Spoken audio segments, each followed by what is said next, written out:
mensaje. A los que están aquí, dile: prepárate, Dios te va a hablar ahora, te va a sorprender el Señor. Para los que están tristes, para los que necesitan una palabra, voy a transmitirte lo que creo Dios me dijo que te diga. Cuando el barco pesquero salió del puerto de Gloucester, en Massachusetts, un 20 de septiembre de 1991, y se dirigió hacia el Atlántico Norte, muy pocos sospechaban que no volverían a verlo nunca más. Solo emergió algo de esos restos, mientras que los 6 miembros de la tripulación desaparecieron para siempre. En el libro La tormenta perfecta, del cual alguna vez yo también hice un mensaje, el autor Sebastián Junger inmortalizó el destino de este pequeño barco, y después llegó la película protagonizada por George Clooney. Pero Clooney fue un actor de reparto nada más, porque la verdadera estrella fue la tormenta en sí. Quienes vimos la película, vimos a la tormenta como un opresor aterrador, implacable. Y los meteorólogos fueron los que le pusieron el nombre la tormenta perfecta a esta tempestad cataclísmica. Yo no lo hubiese llamado nunca perfecta, pero es la forma vívida de decir la convergencia o la unificación del peor de los eventos, de todos los eventos juntos, haciendo lo peor. Fue la convergencia simultánea de las peores condiciones climatológicas posibles. La historia fue absolutamente verídica, por eso se hizo un libro y de ahí devino en la película. Se unieron 3 elementos mortales: un frente que se desplazaba desde Canadá hacia Nueva Inglaterra, un sistema de alta presión que se desarrollaba desde la costa oriental de Canadá, y los últimos residuos del huracán Grace, que se agitaban a lo largo de la costa oriental de los Estados Unidos. Entonces el clima destemplado se asomaba de los 4 puntos cardinales, y todo eso se concentró en la pequeña barcaza pesquera. Por separados, el aire cálido, el aire frío y el aire húmedo son imperceptibles o casi imperceptibles. Pero cuando los patrones del viento hacen que se desplacen juntos, el resultado puede ser letal, fatal. La última transmisión de radio del capitán del barco pesquero llamado Billy Time, que es el personaje que interpreta Clooney en el cine, fue a las 6 p.m., 6 de la tarde de ese 28 de octubre de 1991. Reportó sus coordenadas al capitán de una embarcación hermana y dijo: ya viene, muchachos. Y por lo que veo, viene con mucha fuerza. Fueron las últimas palabras que se oyeron por radio. Y el pequeño barco se llamaba Andrea Gale. Cuando yo publicité el mensaje en las redes y lo llamé Andrea, pensaron que iba a hablar de alguna mujer, de algún huracán, porque siempre a los huracanes se le pone nombre de mujer. No sé por qué, no me maten las feministas, pero es decisión meteorológica. Podrían ponerle bien el huracán Ramón. No, le ponen Ramona. Y el libro y la película introdujeron la frase o la terminología tormenta, la expresión tormenta perfecta, al uso común, pero el concepto es muy antiguo, como la humanidad misma. En ocasiones tenemos que lidiar en la vida con la convergencia de múltiples crisis o circunstancias difíciles. De allí que se acuñó la frase: las desgracias nunca vienen solas. Frase de algunas madres que hemos tenido pesimistas. No vienen solas, de esto hay que esperar lo peor. Venía una vaca flaca y se debe venir 6 más atrás. Porque eso tenía que ver con que las desgracias siempre venían acompañadas con otra cosa peor. O la famosa: si no es una cosa, es la otra. Pero si no es una cosa, es la otra. Es cuando todo converge. Tu hijo se enferma, el auto se descompone cuando tienes que llevarlo al médico de emergencia, cuando llegas a duras penas porque te tomaste un Uber o lo que sea, te dicen que alguien olvidó de pagar el seguro médico, a la vez llueve a cántaros, tu cónyuge, para variar, no responde el teléfono celular porque lo tiene apagado o está hablando. Entonces, una o 2 de esas dificultades no son tan malas por separado, pero cuando llegan juntas conforman una gran tormenta, y a veces que decimos: estoy en la lona, viene una detrás de la otra. Entonces, cuando múltiples circunstancias convergen, las finanzas, las relaciones, el trabajo, la salud, ahí es cuando nos preguntamos: Señor, ¿cuánto más puedo soportar? No me da respiro, la vida no me está dando tregua. Hay un límite en que llegamos a una masa crítica, a una situación límite que decimos: no tengo más fuerza, no puedo avanzar, necesito un respiro. A veces es un duelo detrás del otro. Sepultamos a alguien amado e inmediatamente recibimos la noticia de otra muerte más y decimos, Señor, ni pude elaborar el duelo anterior. Todavía mi corazón no lo concibe, apenas lo sabe mi mente y ya tengo que afrontar otro duelo. Y ahí es cuando nos preguntamos si permaneceremos a flote o nos vamos a hundir como el Andrea. Si vamos a terminar naufragando, hundiéndonos. Cuando vamos a las Escrituras, Mateo, Marcos y Lucas transmiten la historia de una tormenta perfecta en la vida de los discípulos de Jesús. Que yo te hablé en algunas ocasiones acerca de esta tormenta, porque además es, como dicen los chilenos, harto conocida, pero es una de las historias más famosas de las Escrituras. En esa noche, un tranquilo paseo de barco se convierte en un entrenamiento aterrador con la muerte de parte de sus discípulos. Entonces, mientras que Mateo y Lucas cubren los hechos, no digo de manera superficial, pero de manera básica, la versión de Marcos de los acontecimientos es más detallada. Para ver esta historia tenemos que ir al evangelista Marcos, porque Marcos da detalles que los otros dos no dan u omiten. Marcos 4:35 relata que al atardecer Jesús le dijo a sus discípulos, crucemos al otro lado. Así que dice las Escrituras, o dice Marcos, dejaron las multitudes, salieron con Jesús en la barca. Se desató pronto, de repente, hay una versión que dice de repente, una tormenta feroz, y las olas violentas entraban en la barca, la cual comenzó a llenarse de agua. Entonces los evangelios registran un común denominador, que todos ellos estaban al borde del agotamiento. A saber, las multitudes habían sido abrumadoras todo el día. La gente podemos ser abrumadora, podemos cansar a un líder, a un pastor, a un padre. La gente solemos ser a veces intensos. Y esta gente intensa había agobiado a Jesús. La gente enferma deseaba su toque sanador. Así que es noble la intensidad. No estoy criticándola ni mucho menos, pero se agrupaban, no lo dejaban respirar alrededor de Jesús en cada calle. Esto había sido casi en los últimos meses en la vida de Jesús algo muy normal, regular. En este momento de la historia, Jesús hablaba en la playa de Galilea, de manera que las multitudes comenzaron a presionar tanto que casi lo habían empujado al agua. Él se subió a una barca, se alejó unos cuantos metros, se sentó y siguió enseñando. Hay de los que opinan que esto lo hizo para que la acústica del agua pudiera amplificar su voz. Para cuando terminaron, ya era de noche, o estaba atardeciendo, ya estaba por llegar la noche, ya que Marcos le dedica casi 30 versículos al acontecimiento, tiene que haber sido una sesión de enseñanza muy significativa. Tuvo que haber sido un congreso intenso que duró varias horas. Y Jesús debe estar exhausto, cansado de hablar, tiene que hablar a pulmón, no tiene micrófonos como este servidor, así que tiene que hablar a pulmón. Sin embargo, la multitud no se retiraba. Y con muchas ganas de descansar, de dormir, Jesús y los discípulos simplemente se quedaron en la barca y zarparon hacia la orilla oriental, donde Jesús deseaba ministrar después, del otro lado. Y mientras los elementos de la tormenta perfecta, como nos pasa a nosotros en la vida, se iban juntando. Primero, Jesús estaba totalmente exhausto, no podía más, se caía de sueño. Segundo, los discípulos estaban emocionalmente aturdidos por la cantidad de gente que se agolpaba a Jesús, que se le subía encima y tenían que correrlos y esperen, ya va a llegar su cita, su turno. Habían tenido un día emocionalmente también agotador. Tercero, ya era de noche, tarde para emprender un viaje, lo sabe cualquier pescador. Cuarto, el mar en sí. El mar de Galilea, que me tocó conocerlo, es como un tazón de agua, asentado a más de 200 metros por debajo del nivel del mar, lo alimenta el río Jordán y también desemboca de allí, entrando por el lado norte y saliendo por el extremo sur. Las montañas rodean al mar de Galilea, que no es un mar, es un lago. Al mar de Galilea, de cada lado, forman valles y quebradas que establecen el escenario para que sea una corriente de vientos fuertes.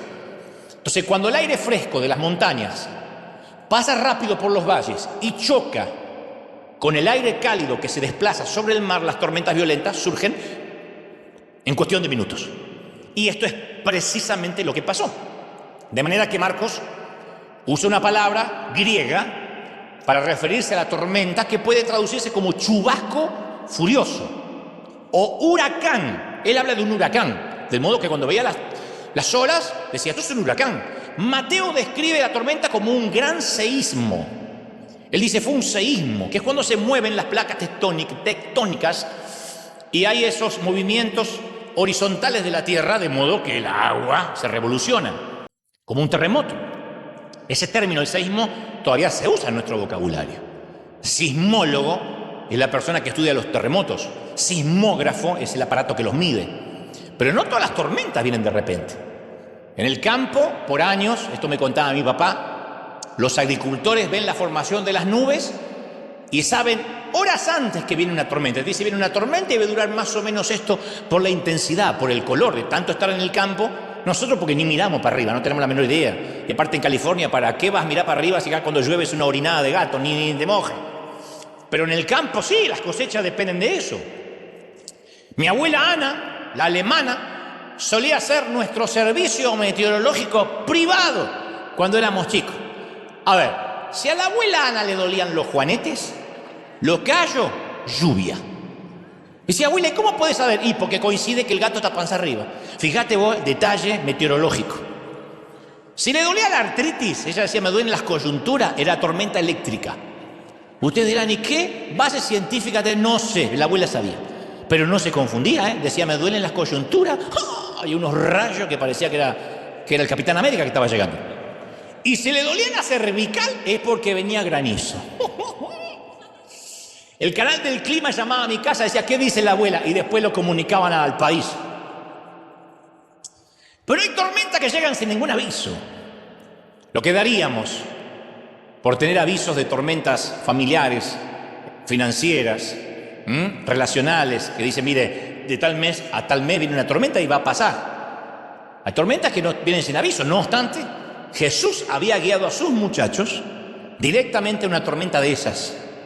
Y yo pregunto, los seguidores de Cristo, a ver, ¿no deberíamos disfrutar de la vida de cruceros placenteros por el Caribe, donde nunca hay tormenta? Y yo creo que no creo, estoy convencido que no. Porque los que tenemos años en el peregrinar cristiano sabemos que subirse a la barca con Cristo puede significar tormentas. Estar con el Señor es mojarse, meterse en problemas. En Juan 16:33 Jesús dijo, en el mundo tendréis ¿qué? Aflicción. ¿Ve que todos sabemos? ¿Qué tendréis? Aflicción. No dijo podrían, quizá, algunos la van a tener. Tal vez pueda venir alguna de tanto en tanto. No, tendréis aflicción. Sin embargo, no hay calcomanías de eso. Nadie pega en la novela, nadie pega en la nevera, hoy voy a tener aflicción. Confieso que esa promesa se va a cumplir. Nadie las quiere, pero vienen. No es la falta de tormentas lo que nos distingue. Tenemos tormentas como los que no tienen a Cristo. Las mismas, o peores. Lo que nos distingue a quién tenemos durante la tormenta, con quién la pasamos. Y esto quiero que te lo grabes. Podemos encontrarnos en medio de la perfecta voluntad de Dios y en medio de una tormenta perfecta al mismo tiempo. Quiero que te lo grabes porque tenemos la tendencia a pensar que si estamos en una tormenta es porque nos movimos de la voluntad de Dios. Pero acá yo veo que la voluntad de Jesús es suban al barco, muchacho, sabiendo que va a haber una tormenta. Entonces, si alguien está pasando una tormenta y piensa que necesariamente es una cuestión del diablo, o esto debe ser porque hice tal cosa, o esto es porque algo habré hecho, quiero que te grabes esto. No siempre, pero bien podrías estar atravesando una tormenta de las bravas, y es porque justamente estás en el centro de la voluntad de Dios. Me miran con cara como no me creen, pues no me importa. Están en la voluntad de Dios y están en una tormenta perfecta. Tienes que creerlo, no te lo olvides. En una tormenta perfecta y en la perfecta voluntad de Dios. Hasta ese momento, para los discípulos no le había sido muy costoso seguir a Jesús. O sea, no había sido demasiado costoso. Poco más que renunciar a sus empleos, un poco de crítica y censura de los líderes religiosos, pero no se habían enfrentado hasta la fecha a nada fatal. De hecho, eran socios de la persona más popular de Galilea. Y los tipos se sentían medio unos héroes, se sentían medio unos celebrities. Y entonces llega la tormenta perfecta. Y naturalmente eso hizo que surgieran las preguntas. ¿Cuándo nos surgen las preguntas? Y cuando estamos en medio de una tormenta. ¿Quién se hace preguntas durante la primavera? Metafóricamente hablando de nuestra vida. ¿Quién se hace preguntas durante la luna de miel? Ni el cerebro usan algunos en la luna de miel. Pero las preguntas vienen durante la tormenta. Una gran paradoja del cristianismo es que por ser cristiano creemos que las tormentas se nos van a alejar y de hecho a veces Dios nos empuja hacia aguas turbulentas, nos empuja ahí. Y ellos estaban a punto de aprender una lección valiosísima. Hay seguridad en el centro de la voluntad de Dios, aunque haya una tormenta alrededor. Cuando estás en el centro de la voluntad de Dios, cumpliendo lo que crees que tienes que cumplir, hay seguridad. Las tormentas no son un castigo por falta de obediencia. Muchas veces son el resultado de la obediencia. Por obedecer cosas que Dios nos manda hacer, nos metemos en una tormenta. Y siempre tenemos la tendencia, si hay tormentas, que algo malo estoy haciendo. No, a veces significa que estás haciendo algo bueno. Que a veces tienes que poner los puntos a tus hijos en tu casa, perder la popularidad, decirle a tu hija, yo no soy tu amiga, soy tu madre, y eso va a hacer que te odio, con mi corazón, y pega un portazo, una tormenta, y el padre habla porque le hace eso a la nena, y el otro hermano sabe, y tú te dices, una tormenta, pero estás haciendo las cosas bien. Por hacer las cosas bien se desatan tormentas. En el ministerio hay tormenta cuando uno tiene que confrontar a alguien con respecto a su carácter y decirle, mira, tienes que arreglar esto, tienes que ajustar esto otro. Eso genera una tormenta. Por lo general la persona que está recibiendo la exhortación no lo agradece y a lo mejor lo comenta con su cónyuge y se pone mal y es una tormenta y se genera un clima extraño. Aquel que tiene una compañía y no tiene el valor para despedir, aquel que es tóxico dentro de la empresa y no tiene el valor para decir hasta acá llegamos juntos, fuiste útil para un momento, una temporada, pero a partir de ahora hay que seguir adelante. El que no tenga ese valor seguramente va a perder su compañía, va a tener conflictos mayores que la tormenta de enfrentar un momento incómodo. Por eso escuché por ahí que los anglos son lentos para contratar y rápidos para despedir. Cuando un gringo te despide, ¿qué te dice? I'm sorry. I'm sorry. Y si tu horario es hasta las 5, ¿a qué hora te despide? 5 menos 5 del viernes. I'm sorry. No, pero no dan explicaciones, disco rayado. I'm sorry. Pero yo estoy hace 40 años. I'm sorry. Security. Nosotros somos rápidos para contratar, porque nos cae bien, porque es buena persona, porque los quiero ayudar, y lentos para sacarnos de encima a alguien. Quiero despedir a alguien que me está rompiendo la empresa, que está destruyendo el liderazgo de la iglesia. Y estoy orando, llevo 3 años y medio en oración para ver si lo saco. Una pierna cangrenada hay que cortar. Si no, la gangrena te llega al corazón y te mata. Entonces, la tormenta es dura en el momento, pero esas decisiones son las que nos llevan después al tiempo de paz, de pacificación real. Estos hombres estaban en esa tormenta porque se habían metido en la barca cuando Jesús dijo, vamos muchachos, vamos. Él invitó. Algún día vas a seguir a Jesús en medio de una tormenta y vas a aprender que es el puerto más seguro de todos. Mis mayores tormentas, por lo general, fueron por obedecer alguna orden divina de Dios, que yo dije, Señor, ¿en qué me metí? El Señor dice, no te metiste, yo te metí. Y obedeciste. Cada vez que me endeudé o soporté críticas atroces, fue por obedecer al Señor y meterme en ese ojo de la tormenta donde decía, Dios, por ahí es. Señor, pero esto me va a costar, sí, pero por ahí es. Cada crítica que he recibido a través de los años ha sido por obedecer a Dios. Por decir, Señor, esto es lo que yo creo que me estás diciendo en mi corazón. Y las críticas vinieron no porque no obedecí, sino por obedecer.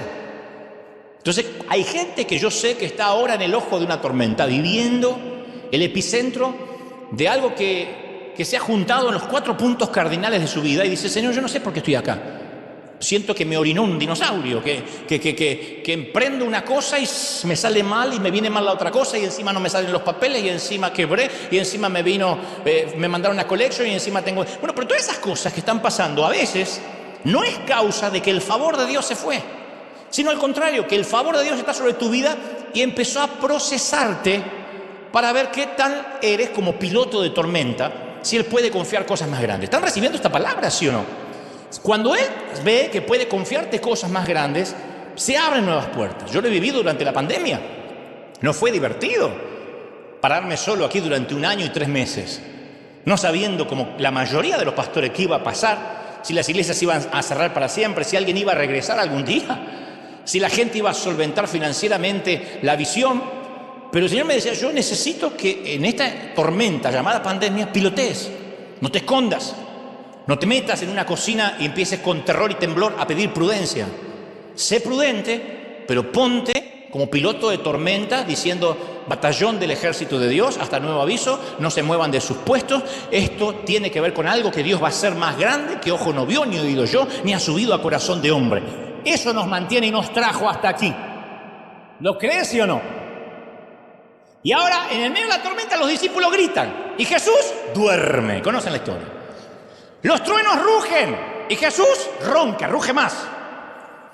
No, la Biblia no dice que él dormita ni descansa, como decían nuestros padres, que todos los padres tenían la misma costumbre. Prendían la tele y hacían...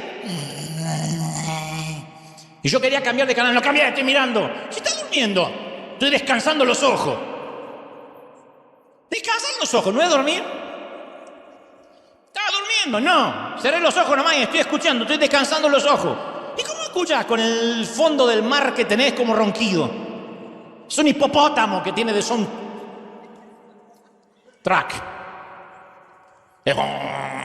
Así. Y estaba descansando los ojos. Bueno, Jesús está así, durmiendo profundamente. Pedro y Juan, marineros con experiencia, luchan por tener la vela abajo. Mateo, recaudador de impuestos, no tiene idea cómo se lucha con el mar, no para de vomitar. Esta tormenta no es lo que espera un recolector de impuestos. El tipo ha trabajado en la oficina toda la vida y ahora lo metieron en una barca, no tiene nada que ver con la pesca, no le gusta el olor a pescado, no le gusta cómo luce el mar. Y dice: ¿a quién se me ocurrió seguir? El Evangelio de Marcos agrega dos detalles curiosos. Dice: y Jesús estaba en la popa durmiendo sobre un cabezal. Los pescadores del primer siglo usaban redes barredoras que colgaban al lado del bote y guardaban las redes en un compartimiento que era construido en la popa justamente para ese propósito, una especie de cuevita que había ahí, un lugar donde alguien podía estar cubierto si se metía abajo. Así que Cristo, muy soñoliento, fusilado por las actividades del día, gateó debajo de la cubierta para poder dormir. Y descansaba sobre un cabezal, que no es una mullida almohada de plumas, es una bolsa de cuero llena de arena, una bolsa que se usa para estabilizar la barca, que los pescadores del Mediterráneo todavía la usan. Es una suerte de ancla natural. Y la siesta de Jesús preocupa a los discípulos. Y van y le gritan aquella frase apoteótica, histórica, la frase de peor fe, o de la frase de mínima fe que existe en las Escrituras, casi nula fe. Maestro, primero con respeto, ¿no? Como cuando en las redes dicen: con todo respeto. Yo sé que se vaya al infierno, con todo respeto. Acá, maestro, ¿no te importa que nos ahoguemos? Hay una versión que dice: ¿no ves que perecemos? ¿No tienes cuidado de nuestra vida? Le dice: no te importa, no te importa. Durmiendo. Estaban locos.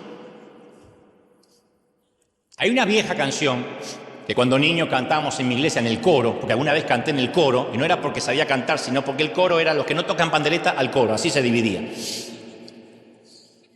Y que se ha utilizado en cientos de funerales alrededor del mundo. Fue compuesta a mediados de 1874.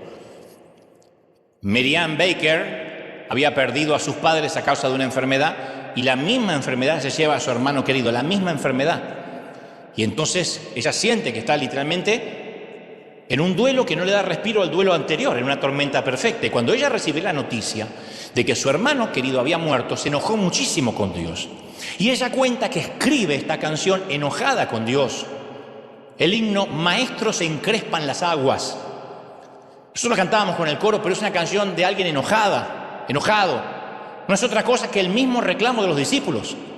La canción decía: Maestro, se encrespan las aguas y ruge la tempestad.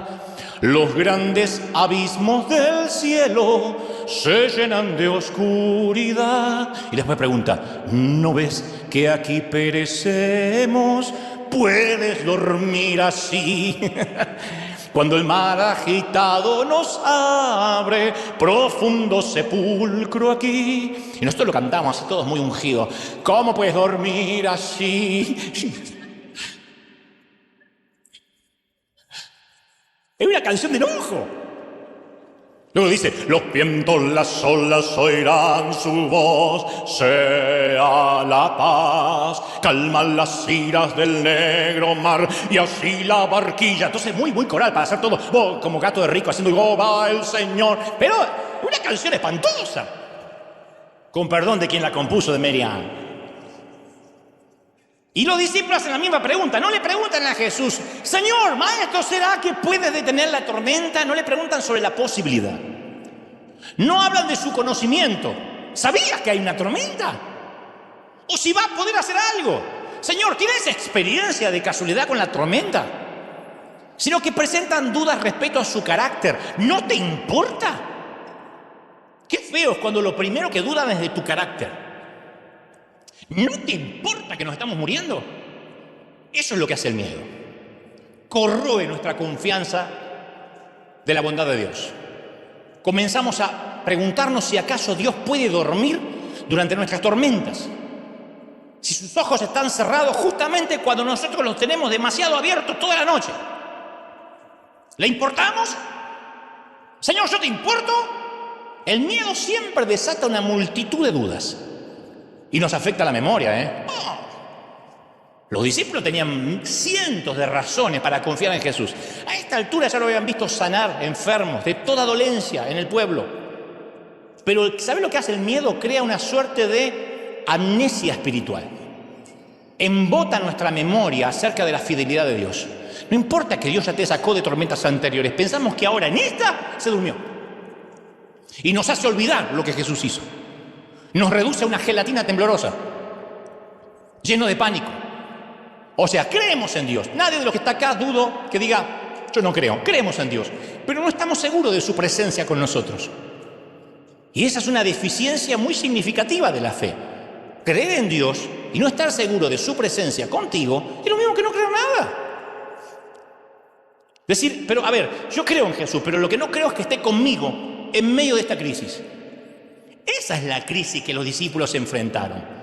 Ellos sabían que Jesús estaba ahí con ellos, pero no se daban cuenta que era Dios. Tú puedes llevar a Jesús colgadito de una medallita, un muñequito que cuelgue del espejo retrovisor, o tocar la Biblia de vez en cuando, pero no creer que Dios es ese Jesús. Y ellos estaban con Jesús, pero no estaban conscientes de la presencia de Dios. Yo creo que recuerda que los 12 conocían la historia de Moisés. Y cómo los israelitas habían atravesado el Mar Rojo, ellos sabían que Dios podía controlar el viento y el mar. Ellos conocían la historia de Noé, sabían que Dios podía enviar un diluvio, parar el diluvio, enviar a los animales de 2 en 2, la naturaleza y el mar le obedecían. Conocían las historias, eran israelitas. No obstante, estaba ese mismo Dios ahí con ellos y en ese momento álgido, ellos no se daban cuenta que el Dios de Moisés y su maestro eran la misma persona. Ellos pensaban que el Dios de Moisés, que abrió las aguas, es uno. Este es una versión más edulcorada de Dios. No se daban cuenta que era Emanuel, Dios con nosotros. Emanuel significa Dios contigo, de lunes a domingo, todo el tiempo, en el fregadero, en el auto, en el baño, donde vaya, caminando. Dios contigo, todo el tiempo. No está ausente durante la tormenta. Conoce cada pensamiento, cada suspiro, cada sentimiento de nuestro corazón.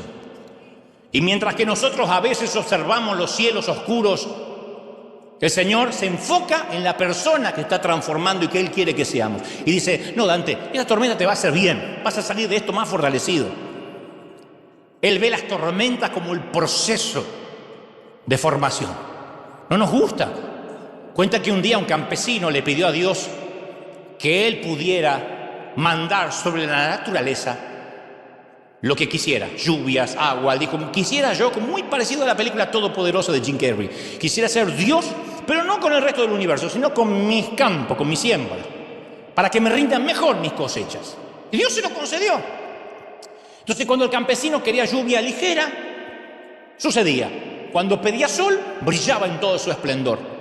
Si necesitaba más agua, llovía un poquito más regularmente. Y cuando llega el tiempo de la cosecha, tenía un estupor y una sorpresa porque resultó la cosecha un absoluto fracaso. Entonces, desconcertado y medio molesto, le pregunta a Dios por qué salió la cosa así. Si Él había puesto los climas que creyó que eran los más favorables. Y Dios le contestó, es que tú pediste lo que querías, pero no lo que convenía. Nunca pediste tormentas para tu cosecha, para tu siembra. Y estas tormentas son muy necesarias para limpiar la siembra, para ahuyentar las aves y los animales que consumen la semilla, para purificarla de plagas que la destruyen. Nunca pediste tormenta.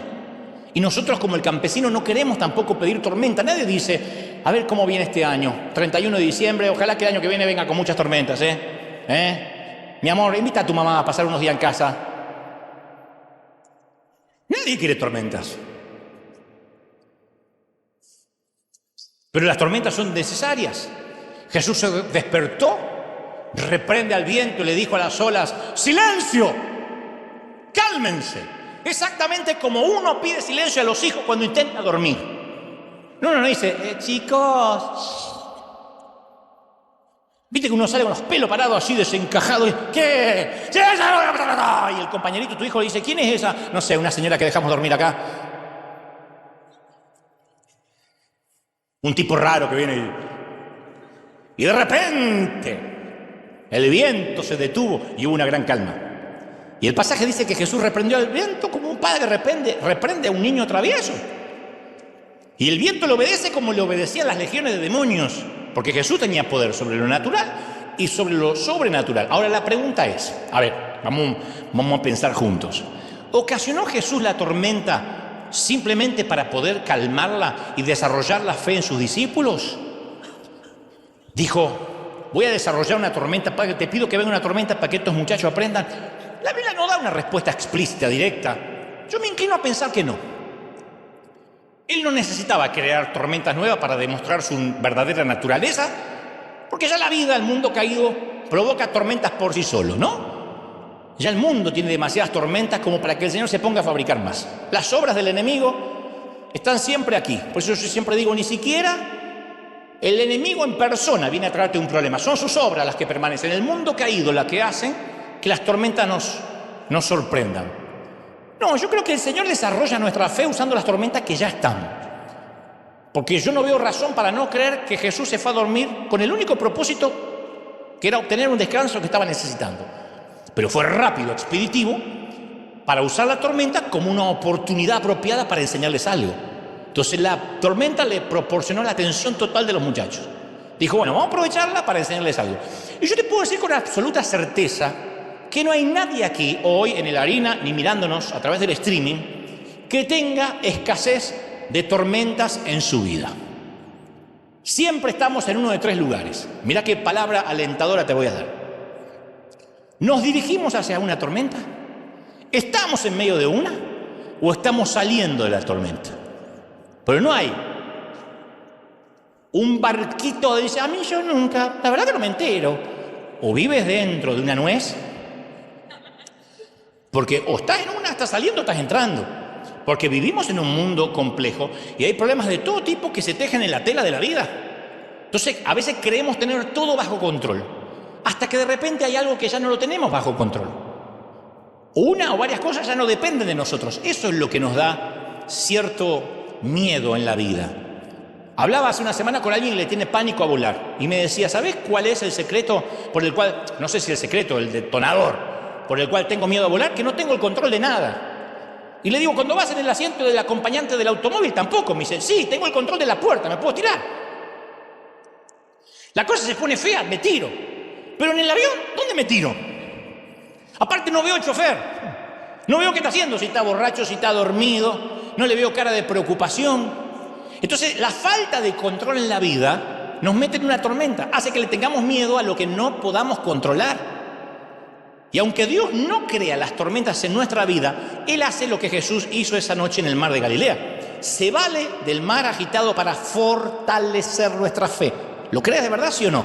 Para que se fortalezca tu carácter. Y a veces permite que las tormentas arrasen para que nos envíen a toda prisa a Él. Nada te hace doblar las rodillas tan rápido como una tormenta, ¿o no? Como en esa barca que estaba siendo sacudida, Jesús permitió que los vientos arrasaran para que sus discípulos aprendieran a confiar en Él. Y Jesús aún así fue más amable con sus discípulos que con la tormenta, porque al viento lo reprendió. Pero solo a los discípulos le hace dos preguntas. ¿Por qué tienen miedo? Segunda pregunta, ¿todavía no tienen fe? ¿De verdad?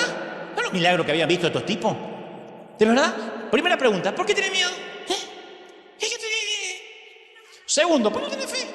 Está en Marcos 4:40, las dos preguntas de Jesús. ¿Por qué tienes miedo?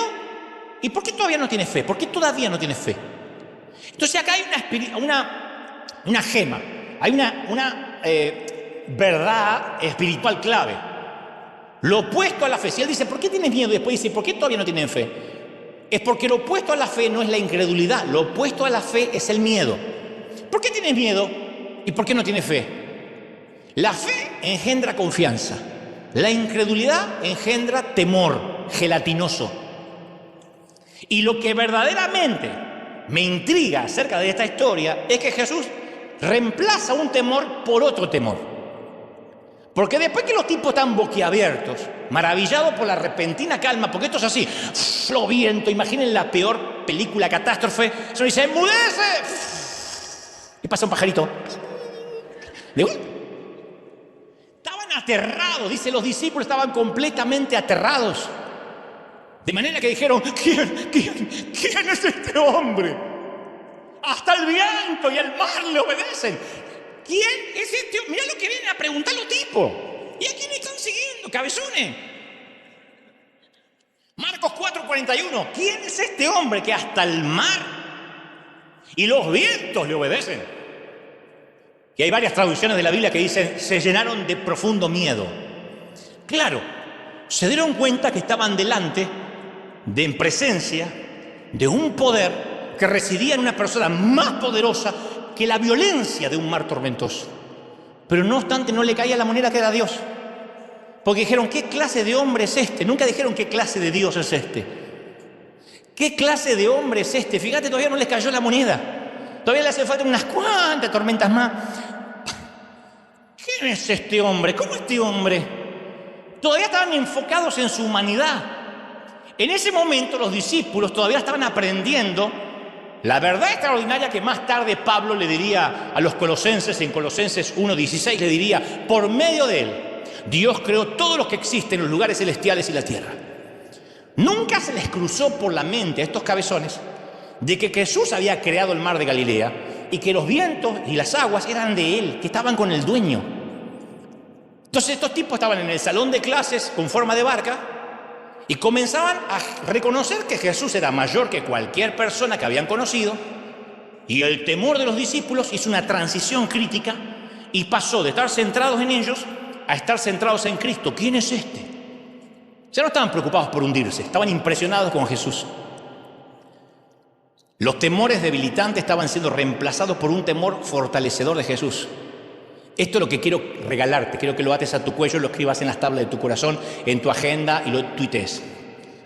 Cuando le temes a Dios, no le temes a más nada ni a nadie. Le temes a Dios y no le temes a nadie más. ¿Cuántos lo creen? Díganme amén. A mí no me importa el que dirán hace años porque estoy lleno de temor de Dios. No me importa que diga la gente un cuerno porque estoy lleno de temor de Dios. Cuando yo dejo de temerle a Dios, me lleno de pánico por la gente. ¿Qué van a decir? ¿Qué van a comentar? ¿Qué no les va a gustar? ¿Qué me van a decir? Cuando yo me empiezo a preocupar por qué dirá la gente, porque estoy lleno de miedo del hombre. Y cuando me preocupan los vientos y el agua, es porque estoy enfocado en la tormenta y no en Jesús que está en la barca. Témele a Dios y no le temes más a nadie. Ni a la economía, ni que Biden le da la mano a un hombre invisible. No le temes a nadie. Temes a Dios y no le temes a más nadie. Algunos no saben, no importa, después investiguen. Pero lo que viene ahora es lo medular del mensaje y el punto más importante te lo voy a regalar antes que te vayas. Imagina que tienes un puesto clave en el gobierno de tu país. Debe ser aquí los Estados Unidos de América o el país desde donde vienes, no sé, o donde estás mirando. Y el 15 de septiembre te tienes que reunir con el presidente y te lo recuerdan en una reunión previa en la casa de gobierno. Vas a la casa gubernamental y te dicen, mire, no se olvide que el 15 de septiembre el primer mandatario lo quiere ver. Te lo dicen ahí cuando la reunión termina, te lo dice el secretario, ¿no? El presidente estará listo el 15 para verlo. ¿En dónde? En una cumbre en Londres, porque ya que vamos a viajar, vamos a Londres. Y el Estado se va a encargar de enviarle todo lo necesario para que no falte la reunión. Es que yo vivo lejos y le mandamos un helicóptero hasta el aeropuerto y del aeropuerto hasta donde tiene que llegar. Vamos a proporcionar lo que tengamos que proporcionar, de manera que usted esté con el presidente en Londres. Entonces, las semanas anteriores al 15 de septiembre, tú haces tus cosas. Tienes actividades flexibles, atiendes tus responsabilidades habituales, toda clase de cambios, cosas que se pueden alterar o no el 15 de septiembre. No hay duda dónde vas a estar. Te van a hacer llegar como que hay un Dios. El secretario presidencial se va a encargar que estés en Londres y te esperan en la cumbre. Bueno, algo similar le pasó al apóstol Pablo.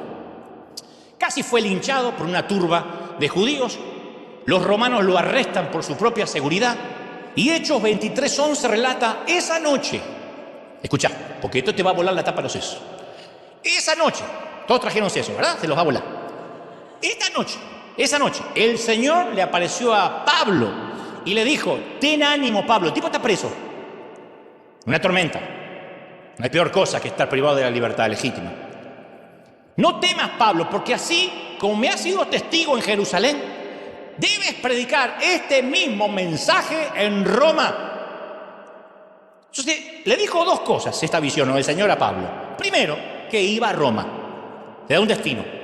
Segundo, que no iba a morir en Jerusalén porque tenía que llegar a Roma. Iba a mandarle los helicópteros celestiales que tenga que mandarle, pero el tipo iba a estar en Roma. El tiempo intermedio entre este momento de cárcel y el destino es el incierto y la tormenta que estás pasando. Desde que le dijo ten ánimo, ¿sabe cuánto pasó? 2 años. Defendiéndose entre los gobernadores romanos, ante el rey Agripa. Cuando finalmente se embarcó para Roma y dice, bueno, ya está, 2 años de tormenta, por fin se cumple la voluntad de Dios. Viene una tormenta en el medio del mar, violentamente el barco encalla en las rocas de Malta. Sobrevive el tipo al naufragio, traga agua como un condenado, como si fuera DiCaprio, traga agua. Lo muerde una serpiente venenosa, etcétera, etcétera. Una tormenta que no se termina más. Eso es una tormenta perfecta. Pero él sabía que no iba a morir porque Dios le dijo, tienes que ir a Roma. Él tenía por delante un cumplimiento, un mandato, y Dios iba a encargar de que llegara a Roma. A los discípulos se le dio la misma garantía cuando en el mar de Galileo le dijo Jesús, vamos al otro lado. No le dijo, ¿a dónde vamos, Jesús? ¿Qué sé yo? A navegar. ¿Quién sabe si volvemos o no? Naveguemos. No, vamos al otro lado. ¿Por qué? Porque tengo que predicar. Si ellos se hubiesen agarrado de esa frase, vamos al otro lado, no se hubiese centrado en la tormenta. Ahora, ¿podría haber una tormenta? Sin duda. ¿Iba a ser un viaje cómodo? Y no hay seguridad de un viaje cómodo. Podrían preocuparse por marearse, por vomitar un poco, pero no tienen que preocuparse por hundirse. ¿Por qué? Porque el dueño del barco, del mar, del viento, de las olas y del mundo le dijo que van a pasar del otro lado. Yo te voy a contar cómo funciona mi relación con el Señor en cuanto a mis destinos en todos estos años de peregrinar cristiano.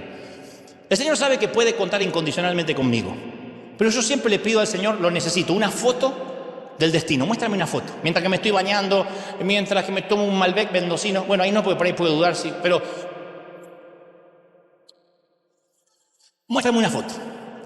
Si al menos me muestra al menos una imagen del futuro, yo sé que las tormentas del medio no van a arruinar esa fotografía que Dios me mostró, que existió, ya está.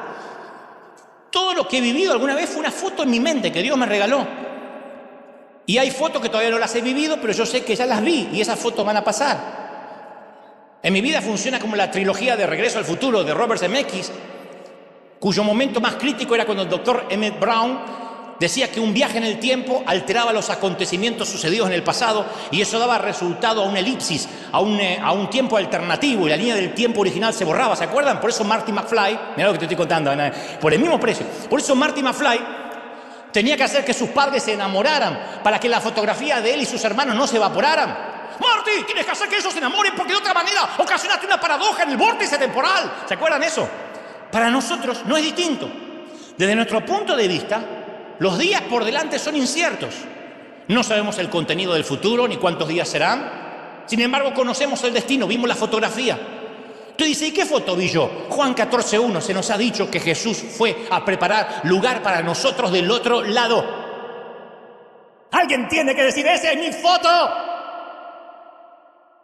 Y hasta tanto tengas otra, te presto esa.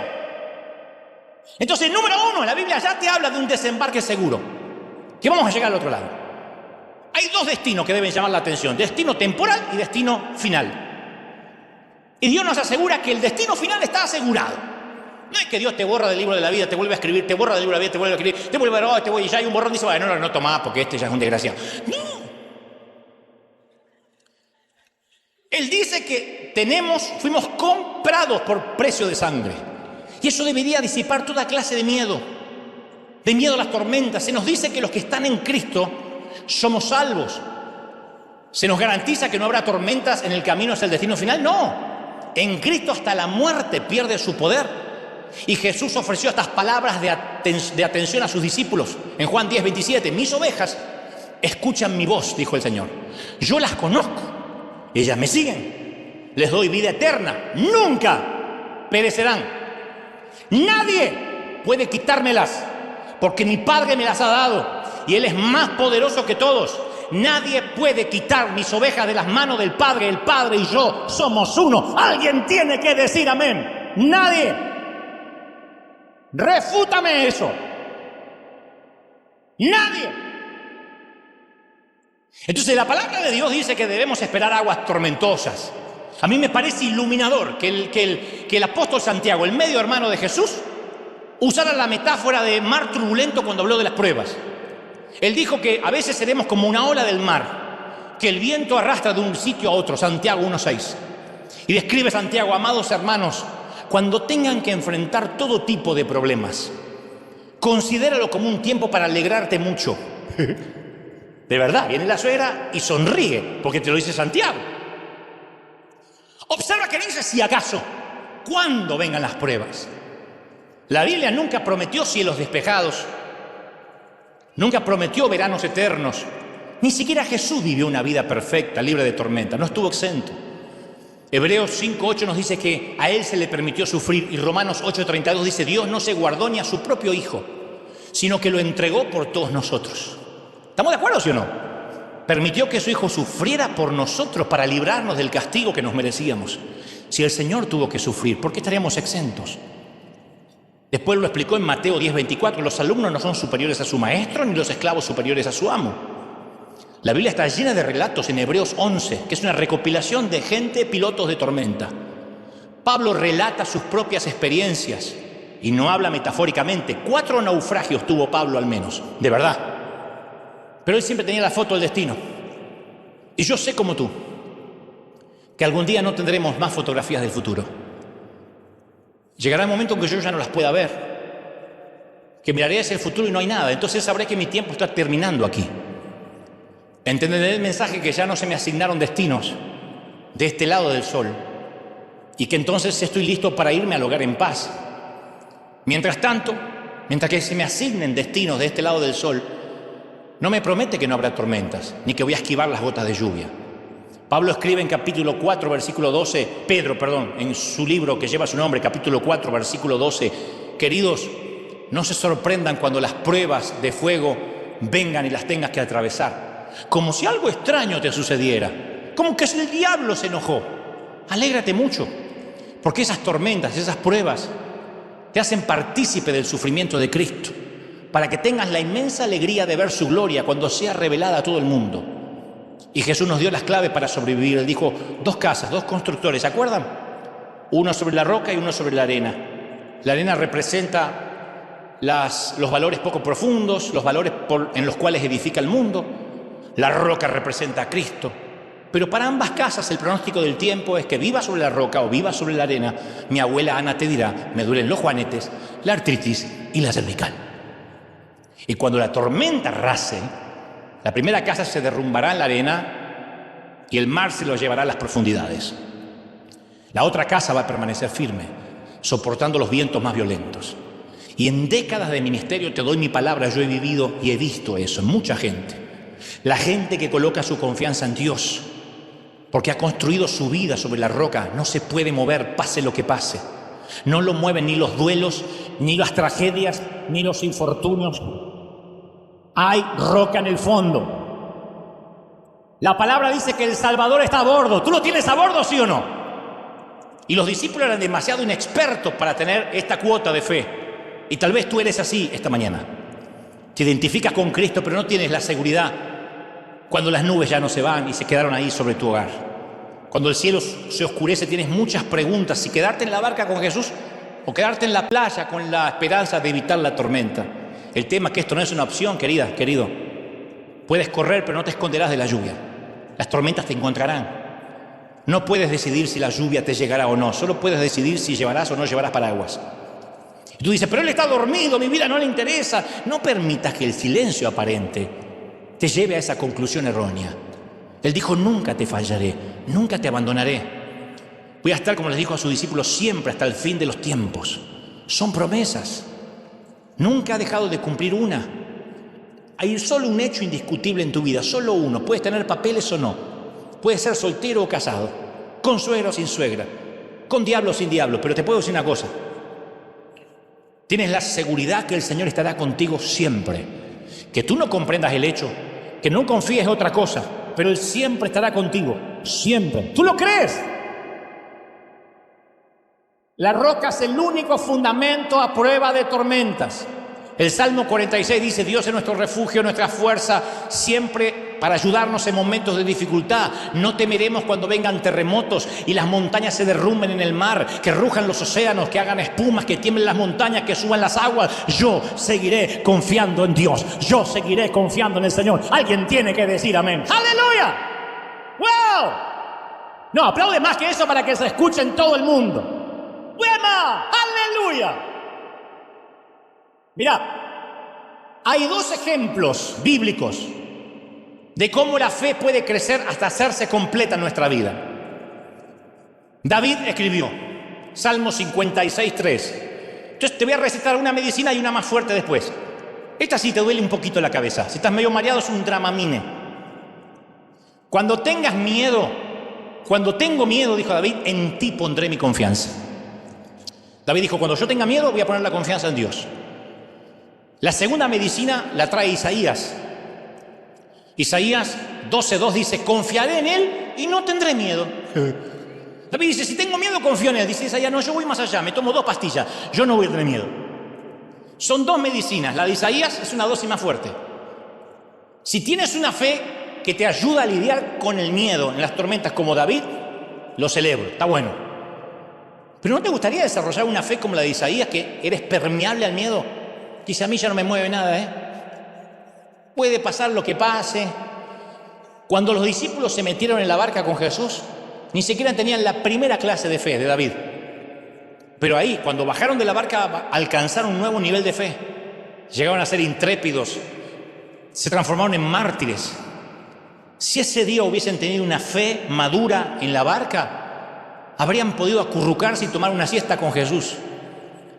Le hubiesen dicho, che, Pedro, anda a enmudecer los vientos, nosotros queremos seguir rumbeando. ¡Enmudezcan en el nombre del Señor que está durmiendo! Y no lo queremos despertar. Kirk Allen es el cantante y compositor que escribió la canción original en inglés Paz en la tormenta. Y la compuso en 1974 después de haber perdido a su esposa y su hijo durante el parto.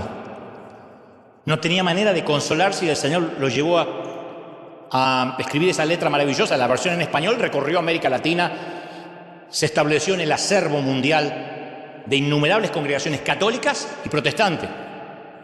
Puedes tener, así, ¿verdad? Paz en la tormenta. Lo sabemos todos, ¿no? Fe y esperanza cuando no puedas seguir. Aun con tu mundo hecho pedazos, el Señor guiará tus pasos. Puedes tener paz en la tormenta. A ver, está lindo, Puedes tener paz en la tormenta. Fe y esperanza cuando no puedas seguir. Aun con tu mundo hecho pedazos, el Señor guiará tus pasos. Puedes tener paz en la tormenta. Y puede que ahora estés a bordo de la Andrea y el clima destemplado se asoma en tus 4 puntos cardinales Y todo eso concentrado hace meses en tu pequeño barco. Y estás viviendo una serie de eventos desafortunados y la tormenta perfecta desde hace meses o años ya es parte de tu rutina diaria. Te acostumbraste a irte a la cama cada noche empapado y exhausto. Y como piloto de varias tormentas vividas, voy a darte un consejo que no me estás pidiendo, pero que da mucho resultado. En medio de la tormenta, aférrate lo más que puedas al primer mástil que encuentres a bordo. Mientras tanto, entre la lluvia, observa la fotografía de tu destino y por sobre todas las cosas resiste. No te entregues. Mantente vivo, mantente respirando. Ten mucha paz en medio de la tormenta. Yo te doy mi palabra de capitán que saldrás de esta. Y aunque no sé dónde se pudo haber metido, cuando zarpaste del muelle esta mañana, yo vi al Señor subir a tu pequeño barco. Quédate en paz. Quédate tranquilo.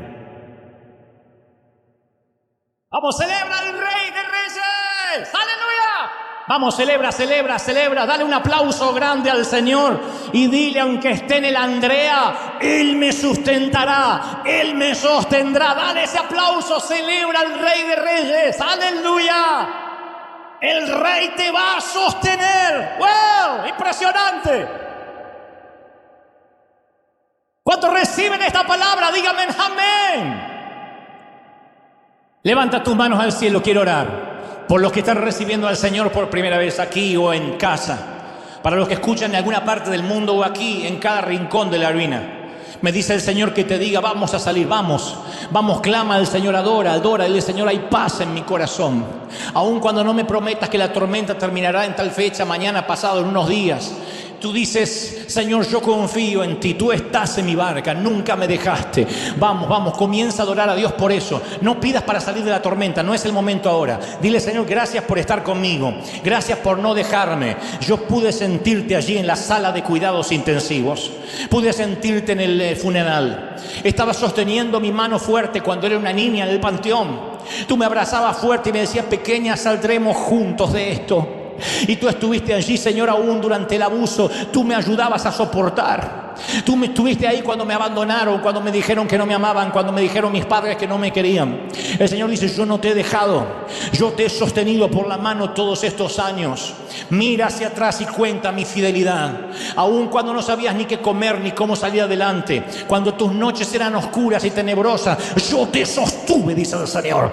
Yo no te he dejado, dice el Espíritu. Vamos, levanta las manos y agradece. En casa también agradece, porque el Señor ha estado en la clínica, en el hospital, ha estado en las sesiones de quimioterapia, no te ha dejado durante la diálisis, y Él te ha acompañado. Y si te toca ver a alguien partir, o tú mismo, yo mismo tuviésemos que partir, y ya no viéramos foto del destino de este lado del sol, sabremos que habremos peleado la buena batalla y nos iremos estoicos, enteros, nos iremos dignos, con dignidad, diciendo, Señor, he vivido una buena vida y hasta que a ti se te plació la he tratado de vivir confiando en tu voluntad, y he tenido serias críticas y he tenido serias tormentas y turbulencias financieras, económicas, familiares, pero tú me has sostenido. Dile, Señor, tú me has sostenido. Vamos, estoy orando por los pilotos de tormenta, oro por pastores del otro lado, por siervos de Dios, por pastores, pastoras, que durante la tormenta del 2020 se han aferrado al mástil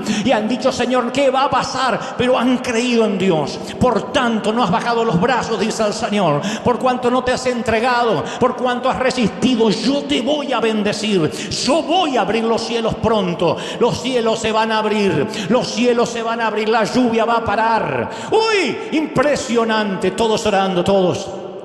Estoy orando por los que atraviesan hace años enfermedades físicas y están confinados a medicamentos o a tratamientos. El Señor sabe que estás harta, sabe que estás agotado y exhausto. Él estuvo allí y hay momentos que no te quieres levantar. Dice, Señor, no quiero salir más de la cama. El Señor dice, aférrate al mástil, vamos a salir de esta. Y si de este lado del sol no logras salir, no te preocupes, yo fui a preparar un lugar para ti. Hay mansiones que te esperan.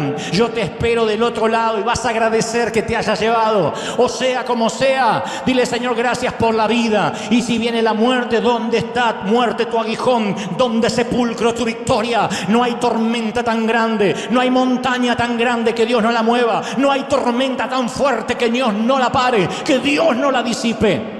Bendigo, estoy orando ahora por los que están atravesando tormentas en lo económico, en lo espiritual, en lo familiar. Me dice el Señor que te diga: yo te sostengo. Vamos, vamos, todos orando, todos.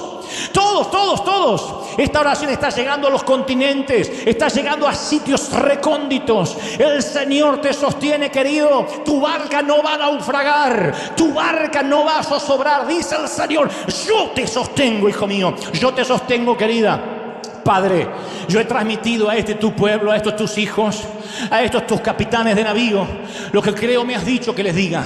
No he omitido, no he agregado a lo que creo me has dado para que yo les transmita. Y ahora yo te pido que tu espíritu selle cada palabra, que llegue a donde yo no pueda llegar, los corazones, las almas, las mentes. Bendigo a este ejército.